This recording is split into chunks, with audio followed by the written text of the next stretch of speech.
They just did that awesome fucking documentary. That Delta Force. Electric Boogaloo. Have you watched that yet? Not the documentary. Yeah, the documentary was really cool. Yeah, really? Really good. Turbo was my favorite, by the way.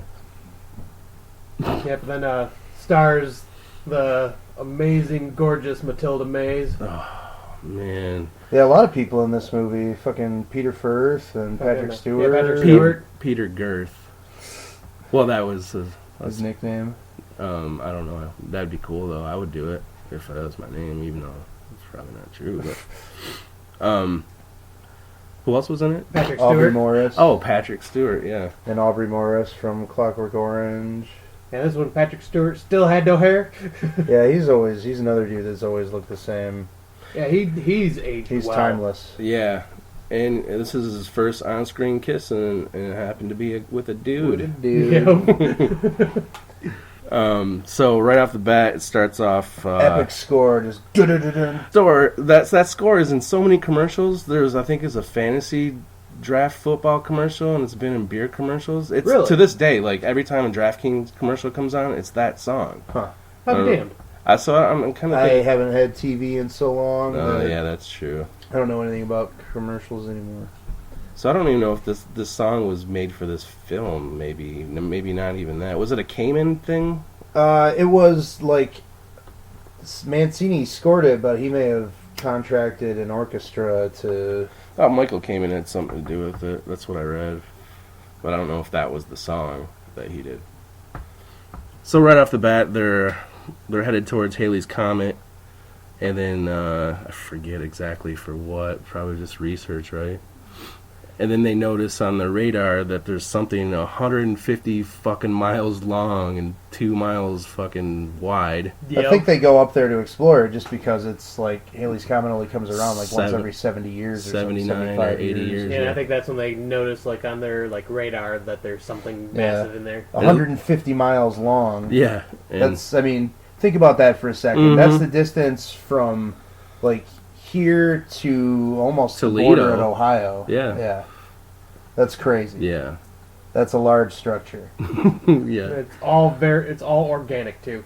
Yeah. So it comes on the radar, so they are deviating from their original mission to see what the fuck this is, and Never a good idea. to no, deviate from the mission. there's a bunch of bad ideas that they'd fucking pull off as soon as they said going into Right? a Let's go white in light.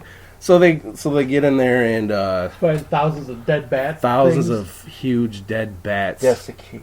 And then all of a sudden this huge white fucking light portal thing opens up, and As the umbrella of the Yeah. ship is open. and they decide that they need to go in let's there. go in there. Let's like go not try even knowing if you're gonna go in there and just fucking get fucking vaporized. incinerated. Yeah. Just immediately vaporized. And that's when we're introduced to Matilda May, 3 bodies in glass casing, and they're sleeping, obviously, and In stasis. so they decide that they're going to bring these bodies back. And that's kind of a cool thing that happens. They bring it back, and it doesn't tell you why. It cuts to... Yeah, just Yeah. immediately cuts. Yeah. Immediately 30 cuts days later. to another group of people going to find them, which a Yeah, la like fucking NASA set Event it up. Horizon. That's what happens in that movie. And the thing, and... This is where we realize that Matilda May... Well, am I jumping too far? No, Yeah, okay. We realize that everybody's dead. they're just drawn to her beauty. Well, yeah, I mean, yeah, that she has an effect on... Yeah, you People- can't control it if you're a dude and you have a dick. You can't. Just looking at her, you would understand why. She's probably the most. That rack is just fucking ungodly. Her body is just perfect in Ugh. pretty much every she's just way. gorgeous. I mean, I don't want to, objectify her or anything. But I do. that I would. What I would do in a weekend with that girl. Ugh. you have no idea. No, you have no idea. You have no You don't. idea. You can't even fucking fathom things. the things I would do. Good lord. Jesus Christ. She's a looker. That's putting it lightly. Find the desiccated bodies like on the ship, and that's where they find her body, and that they take Yeah, it all the back. crew is... I just want to cut to like the good parts. So the guy's like a security guard maybe or something. It's like after hours at the place. He wanders in and he just kind of wants to explore her, I guess. And she wakes up. Guess you could figure that she's not really a vampire yet. She sucks his life energy out of him, and literally turns into like just a shriveled corpse. yeah. It's like this. Then you're like, She oh, this is like. drains the guard and fries. So after she disposes of him, she's just leaving this place, and mayhem ensues. She can't just have a normal friendship with anyone. Obviously, anyone who comes in contact with her is fucked. She gets out of there, Blows open the glass doors and leaves. and then they come back. Oh, she lets one guy live, right? Yeah. Okay, yeah. Well, I mean, she only partially drains him because she's still full from the guard before or whatever, probably. Well, Yeah. Well, she implants like a dark energy into him, right? Yeah. She stores it in his body, I guess. And then the guy that the guy that got drained into a corpse is found, and they Well, don't the male vampires wake up first? oh yeah, they do. Then you The got two military men stay there to start shooting them. yeah. Do you know the swoopy shots. who was considered who they wanted to be one of the male vampires? No. Billy Idol. That'd have been cool. Really? Yeah. He did come out like Well, I mean, he doesn't fucking talk. They don't talk, but yeah, that would have been stupid, actually. yeah, it He's would have been got a- stupid. Yeah, he's got a fucking It's a nice day. his arms tied off and shit from his For, last heroin. Energy draining. For a life force. So they strap this. Oh, I made a note here about when the male vampires wake up. It's funny what great lengths they go to not show those guys' dongs. Yeah, that was kind of a bummer. There are like a million different ways that they obscure those guys' ding dongs so that they don't have to show them, but they show like everything except for orifices on Matilda May, which is kind of funny. Do you think if they would have showed their dongs, that would have made your supercut as a kid? No, Oh. because I hadn't seen it then. All right. Oh, but if you did, I don't know. Obviously. So they after those guys get out of there too, right? Well, the guy throws they can't shoot him, so they throw a grenade at him, and they Yeah, that just, doesn't work either. they get out. It doesn't really show him leave though, right? No, I thought they killed him, or they thought they Yeah, killed they him. thought they killed him, but those two male vampires get out, which is odd to call them vampires because they don't resemble anything. No fangs, Right. no nothing. It's just they're life drainers, I guess. Psychic vampires. But they do the autopsy on the guard afterwards. Yeah, and the corpse guard, and that's when you realize that I guess it is kind of a vampire thing, but he looks like a zombie, but he needs to feed. Eat every 2 hours. Yeah, But the way that they hypnotize and mesmerize their prey and It's very vampire-like. yeah, they do that. And then before with the girl, the guys were drawn to him because they're sexually attracted to her, and they can't control it.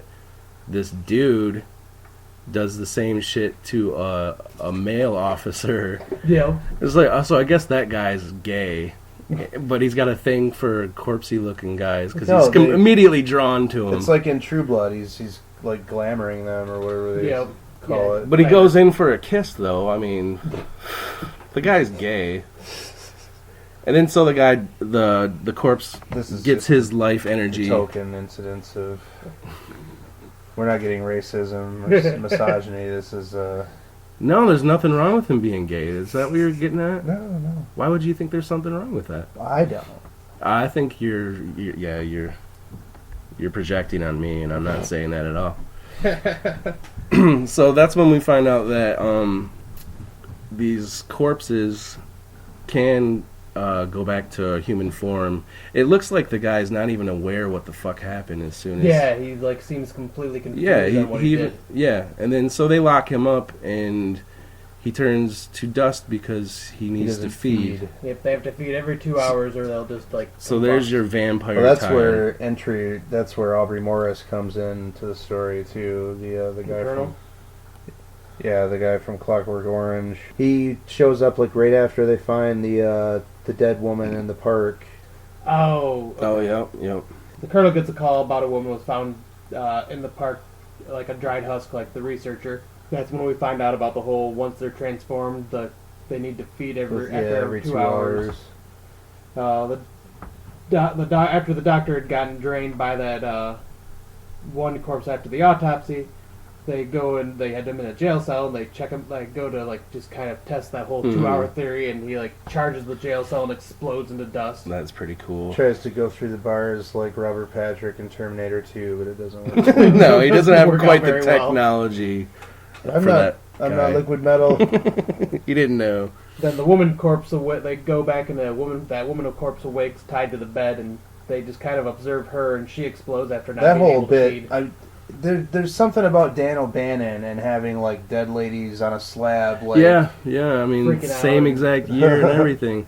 But the fucking animatronics and the practical effects that they use for that zombie fucking corpse guy just sit up and move around and shit is fucking amazing. Oh, all the Yeah. effects in Lifeforce are fucking really good. Like even the visual post effects and stuff look That's really what good. a $25 million budget will get you. Especially for that time. Mm-hmm. It's insane what a flop this movie was too. I know, they didn't even get half the money back. And also, they ran out of money during the production somehow. Wow. I don't know what investors they had to go to finish it, but $25 million, you'd figure you're set. Watch Right. Watch that Electric Boogaloo. They talk about this a little bit. How Canon Films does, like, skimp out on... Oh yeah. Okay. Well, Yeah. they're kind of like, you know, Roger Corman in a way, except they weren't nearly as professional. Yeah, they, or like, good overdid at it. finishing projects. Huh. Yeah, they take on too many projects at once type deal. Oh, yeah, the end of Canon Films was fucking endless. They were Just- paying for the next movie with Yeah, the movie that they made on the movie that they're making right now, even though it hasn't even been released yet. I see. You know what I mean? Yeah. Yeah, and, but after that, That's Woman when Steve Railsback returns to Earth and his his fucking escape little pod space. shows up. And Steve Railsback is the man in this movie. Yeah, he's also a really good Ed Gein, too. He's also a really good Charles Manson. All right. Which is very Wow. ironic that he should have played both of those guys. What did he play Gein in? Ed Gein? Yeah. know He that's- played in that. Yeah, he was Okay. Ed Gein and Ed Gein. He was really fucking creepy and like a hermit type of dude in that movie, out in the woods. Was that the one where there's the scene where he's like dancing around in the dead lady skin outside, Yeah. like howling at the moon? Yeah, Okay, I have seen that one. cool. Yeah, he's really good as Manson in Helter Skelter. It was like the made-for-TV adaptation of the true crime book that was written after like the Manson family trials and shit. It was really good. But after he comes back, he explains like where they found the bodies, and flashes back to when the bodies were brought aboard the ship. And This is just really stupid, but I was just thinking, what if Steve Railsback and Beck were like lovers? You can be like Oh, Steve good Rails Beck. It's pretty fun. Rails. Yeah, Steve Rails back. He does. All right, go ahead. It's supposed to be Adam and Eve, not Adam and Steve Rails back. Well, Beck gets railed. but yeah, then one of the shows one of the first guys on that ship to die and turned into a husk, and one by one the rest of the crew die. The colonel of the ship decides to blow it up to stop it from reaching Cliche Earth. sci-fi movie fashion. We're gonna leave this ship to self-destruct. Then you see the alien spacecraft is leaving Halley's Comet and is heading towards Earth. And it's got the giant umbrella opened up and everything like that, looking all intimidating and shit. Carlson, the astronaut, has a dream where the woman Yeah, shows that up dream and is fucking dragging him in awesome. the dream And in like the real life. cemetery, like great fucking lighting, and yeah, that was- that dream sequence is really cool. Yeah, that was a really good dream sequence. Cool nudity and lighting, and when he wakes up screaming, he tells him that the vamp has jumped bodies. This is when Patrick Stewart comes into the picture. Yeah, because they go and try to find her true body, and Patrick Stewart is Dr. Armstrong. So Rails back in the fucking colonel find the woman that's being occupied by the vampire. Yep. He's like, And tells he's he, beating the shit out he of tells her. him that she's a masochist and that she wants him to beat her and rough her up to get the info out of him. And the colonel's like, well, that's fine because I'm a voyeur and I'm gonna watch. Yeah, but then she ends up kissing him, and he gets a physical description of the next body that it